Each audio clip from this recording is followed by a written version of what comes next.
আসুন আসুন, কুমড়ো নিয়ে যান, মাত্র 50 টাকা পিস। কুমড়ো কুমড়ো। আরে আসুন দাদা, আসুন দিদি, আসুন মাসি পিসি। আমার দোকানে কুমড়ো খেলে মুখে ফুটবে হাসি। বড়া খাবেন, সবজি খাবেন, খাবেন কুমড়ো ভাজা। মিচকের দোকানে পচা কুমড়ো, আমার কুমড়ো তাজা। আসুন আসুন। ইরি মাইরি, এই বাঘ মামা, এটা কিন্তু ঠিক হচ্ছে না। তুমি এসব কি ভুলভাল বকছো? আর প্রতিদিন আমিও যা বাজারে বিক্রি করতে নিয়ে আসি, তুমিও কেন সেটাই নিয়ে আসো? হ্যাঁ, হিংসে করো না ভাগ্নে, তোমারও হবে। এই এসো এসো, কুমড়ো নিয়ে যাও।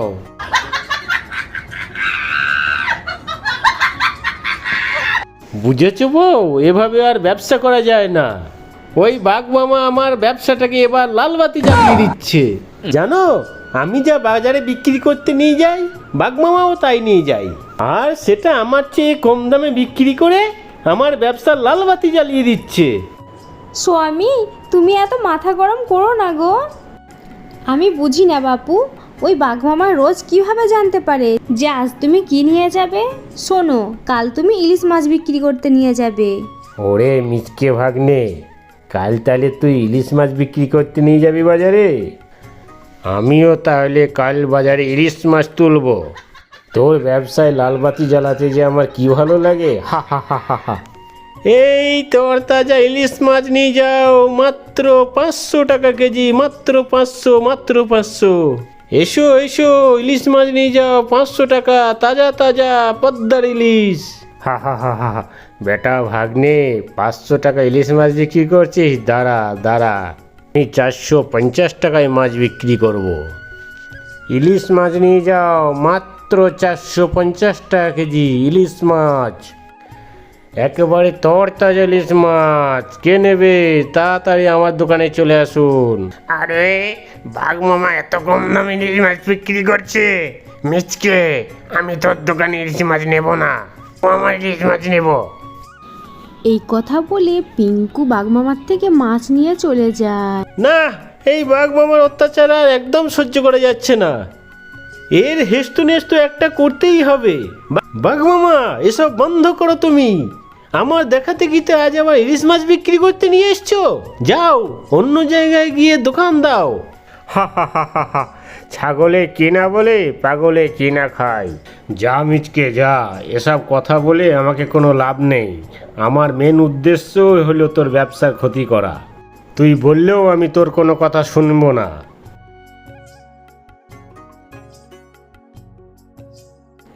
কি গো, আজকেও তুমি মাছ বিক্রি না করে ফিরে এসেছো?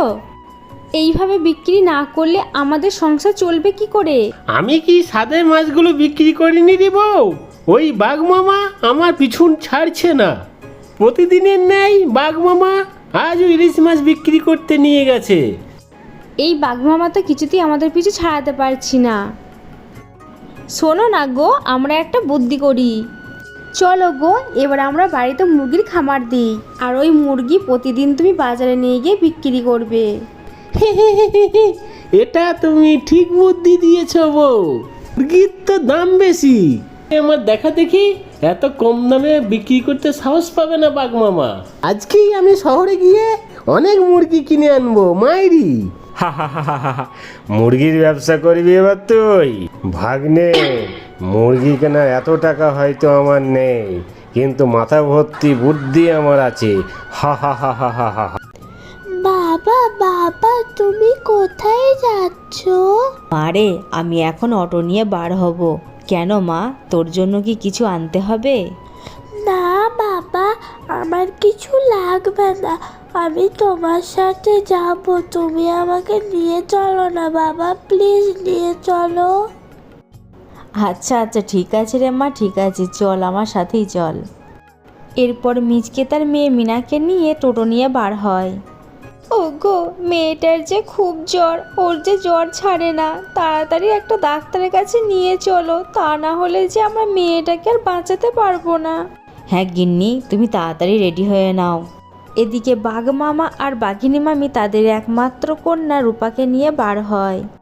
মিচকের অটোর সাথে বাঘ মামার বাইকের অ্যাক্সিডেন্ট হয়ে যায়, আর সেখানে বাঘ মামা, বাঘিনী আর মিনার মৃত্যু হয়ে যায়। মা মা কথা বলো মা, মা। মা মিনা, তুই কথা বল মা, তোর কি হয়েছে?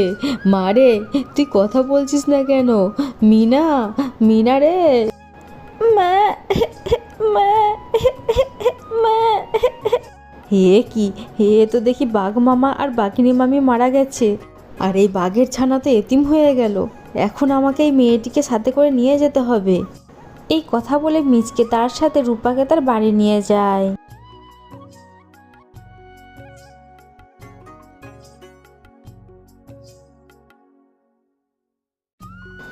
আরে তুমি চলে এসেছো? আর তোমার কোলে এটা কে? আমাদের মিনা কোথায়? এ হে হে, বউ গো, ও বউ, আমাদের মিনা আর নেই বউ, ওকে আমি বাঁচাতে পারিনি। না, এটা তুমি কি বলছো? আমার মিনা, মিনা রে, মা তুই ফিরে আয় আমার কাছে। আমি কিচ্ছু জানি না, তুমি আমার মিনাকে আমার কাছে ফিরিয়ে নিয়ে এসো। সিফা, আমাদের মিনার কখনো ফিরবে না। তুমি এই বাঘের ছানাকে মিনা মনে করে ভালোবাসো। কি বললে তুমি? এই কুপায়া মেয়ের জন্য আমার মেয়েকে আমি হারিয়েছি, আর একে আমি আমার মেয়ের স্থান দেব? কখনোই না। এই কথা বলে রূপাকে ছুঁড়ে কোল থেকে ফেলে দেয়।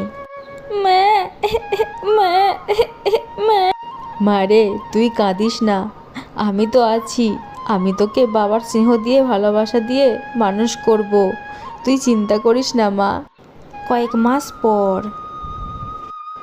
মা মা, ও মামা, আমায় একটু খেতে দাও, আমার প্রচণ্ড খিদে পেয়েছে। খবরদার বলছি, তুই আমায় মা বলে ডাকবি না। তোর মা তো মরে গেছে, আমাকে মা বলে কেন ডাকছিস? আমি তোর মা নই, আর তোকে তো আমি কোনোদিন ক্ষমাও করব না। তোর জন্য, শুধুমাত্র তোর জন্য আমার একমাত্র সন্তানকে আমি হারিয়েছি। এই কথা বলে রূপাকে খুব মারে।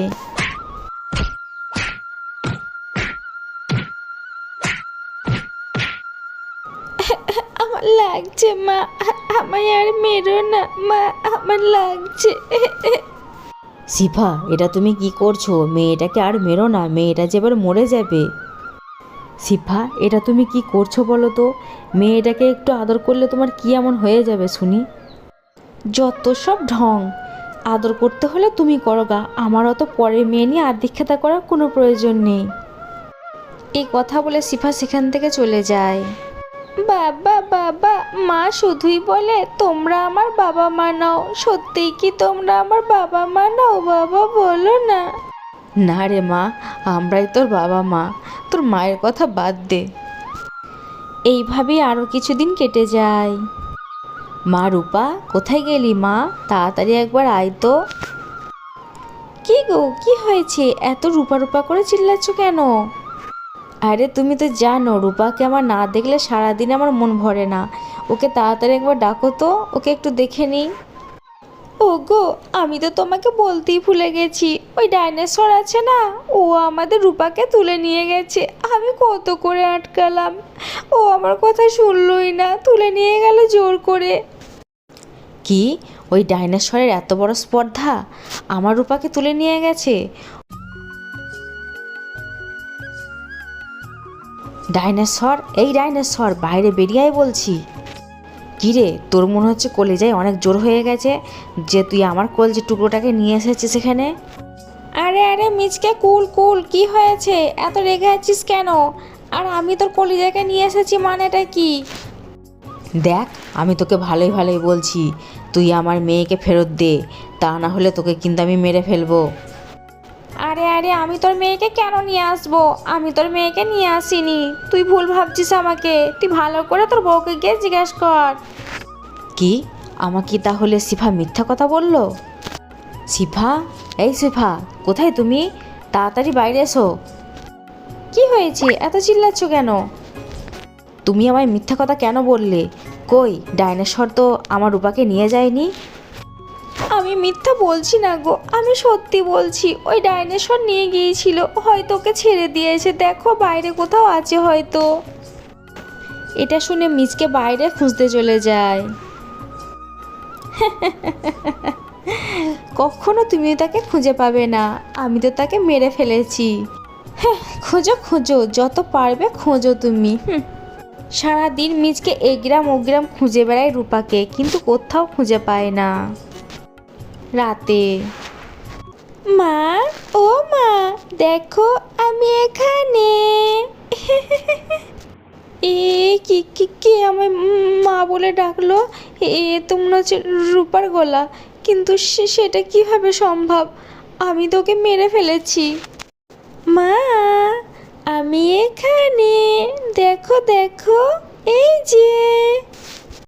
ওরে বাবা রে, এটা কিসের ছায়া? কই গো, শুনছো? এই ওঠো, তাড়াতাড়ি ওঠো, দেখো না এটা কি। মিচকে ঘুম থেকে উঠে লাইটটা জ্বালিয়ে দেয়। কি হলো সিফা, এখানে তো কেউ নেই। এই যে আমি এখানে বাবা। এ কি মা রূপা, তুই সারাদিন কোথায় ছিলি? আমি যে তোকে খুঁজে খুঁজে এলে গেলাম মা। এই তুই কিভাবে আসতে পারিস? আমি না তোকে মেরে ফেললাম? এসব তুমি কি বলছো সিফা? তুমি আমার রূপাকে মেরে ফেলেছো? ও হো হো হো হো। ওগো, আমায় ক্ষমা করে দাও, আমার ভুল হয়ে গেছে। মা রূপা, আমায় ক্ষমা করে দে মা, আমি এই ভুল আর কোনো দিন করবো না। কিন্তু মা, তোমায় যে এই ভুলের শাস্তি পেতেই হবে। আমি এখন তোমায় আমার সাথে নিয়ে গিয়ে তোমার রক্ত চুষে খাবো। এই কথা বলে রূপা সিফাকে সেখান থেকে তুলে নিয়ে যায়। হায় হায় রে, আমার সব সর্বনাশ হয়ে গেল গো, আমার সব শেষ হয়ে গেল। এখন আমি কি নিয়ে বাঁচবো? হায় হায় রে, আমার আর যে কিছুই থাকলো না। তো বন্ধুরা, আজকের এই গল্পটি তোমাদের কাছে কেমন লাগলো অবশ্যই কমেন্ট করে জানিয়ে দেবে। আর এই ধরনের নতুন নতুন গল্প দেখতে আমার চ্যানেলটিকে সাবস্ক্রাইব করে দেবে।